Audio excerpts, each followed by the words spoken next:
Welcome in. Today we're going to learn something called implied metric modulation. I'm going to teach you guys this in no time at all. To be able to do this, we've got to be able to understand what metric modulation is. Well, first of all, why the heck would we want to learn something that sounds as complicated as that? Well, for top drumlines, DCI, WGI drumlines these days, these are things that they're putting into their shows. So if you're going to go and audition for these guys, this is something that you at least want to have a basic knowledge of. Now, towards the end of the lesson today, I'm going to show you some fun ways, some cool ways of using these and give you some exercises to go away and practice. But we've got to start off with the bit which is just the basic knowledge, which is a little bit dull, so bear with me. And let's stick out for the stuff that we're going to do at the end. Metric modulation, the simplest term is basically we're going from one tempo to another tempo, and we're using maths to get there. Well, what does that actually mean? Well, if we take four notes, 1, 2, 3, 4, 1, 2, 3, 4, 1, 2, 3, 4, it makes us want to nod our heads, dance, move, mark time.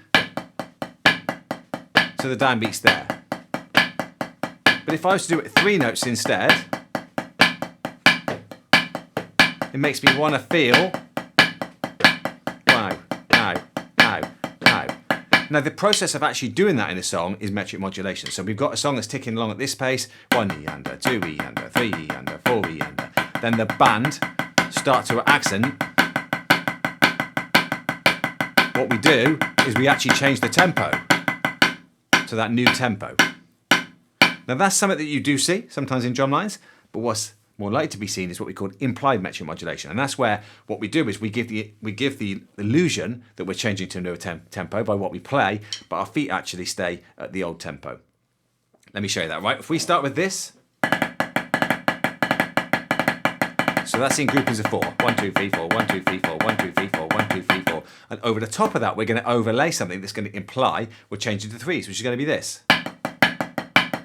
Now it takes a bar of 3, 4, I should say, for this to start again, because we're going to get 1 E and a 2 E and a 3 E and a 1 E and a 2 E and a 3 E and a. So this plus 1, 2, 3 gives us the first pattern.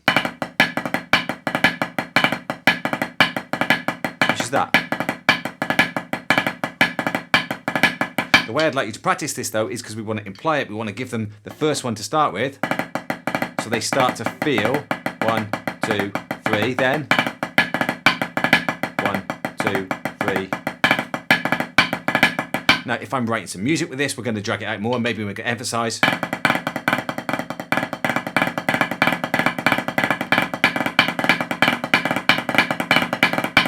Something along those kind of lines, all right?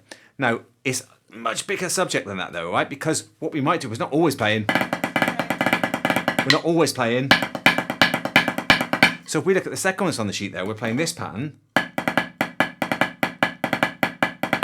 We're going to do the same thing. So that's going to give us a whole new pattern, look. Not that one at all. Third one. And the same thing. So what we'll do now is we'll learn one of those, and I'll show you how you can expand it and how we can have a little bit more fun with it. If we take the first one then, the way that I learn these is I just learn them 4 counts at a time, or 4 16th notes at a time. So the first thing I learn, and you're going to learn, is this.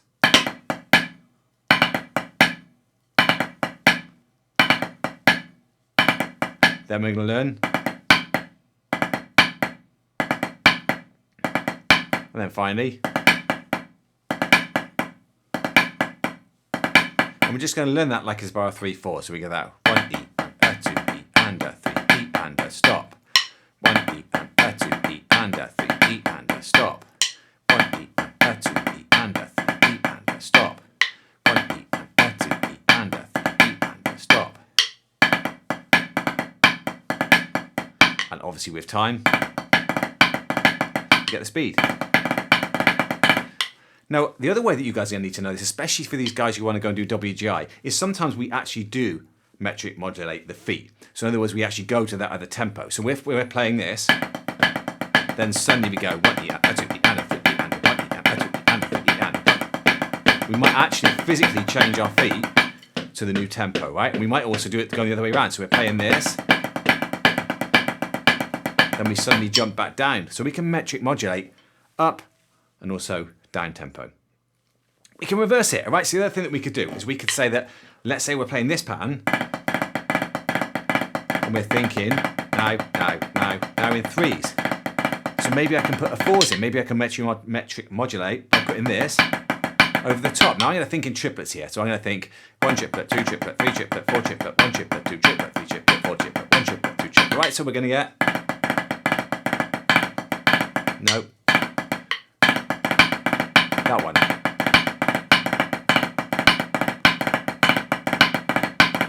Now the prominent accent is the one that you start to feel. So on that one, you're feeling like now. You know what I mean? So this metric modulation is something that you can expand and you can try all sorts of things, right? So you can do it with your feet, you can do it with your hands, you can put anything into this sort of template. So say we wanted to do something complex, maybe you guys would think of some paradiddles, right? We take paradiddles, paradiddle, paradiddle, paradiddle, paradiddle. 4 notes in length. What we're going to do is accent every third one. So this is going to be complex one, all right? So we've got paradiddle. That's 1. Now the second part will go paradiddle, paradiddle, paradiddle. And the third part's going to go paradiddle, paradiddle. So I'm going to get paradiddle, paradiddle, paradiddle. So I'm accenting every 3. Can I count that and play it? Let's see. 1, 2, 3, 1, 2, 3, 1, 2, 1, 2, 3. No, I can't, right? But that's what you'd have to do. Then you'd have to do it for the left hand. Paradiddle, paradiddle, paradiddle. And eventually, some of you badasses out there will be able to play paradiddles like this, but the accent coming through will be that. Now, hopefully, that opens your eyes to so many possibilities that you can do. By moving accents through a bar, you can completely change very simple drumming. And often, this is what DCI drumlines are doing, is they're taking simple patterns or things that were certainly simple 10, 15 years ago, and now what they're doing is they're saying, well, let's make it even more complex. Let's put something over the top. Let's metric modulate it. Let's put it into 7s, 5s, and all those other crazy time signatures. Okay, if you've enjoyed today, you're certainly going to get a lot out of practicing grids, so go check out grids. I've got a book on grids here, so maybe check out my book. There's other books out there, I'm sure, right? But grids are basically taking you through the same kind of ideas, not quite as complex, but they're showing you how to play accents and diddles and flams and move them across every possible scenario.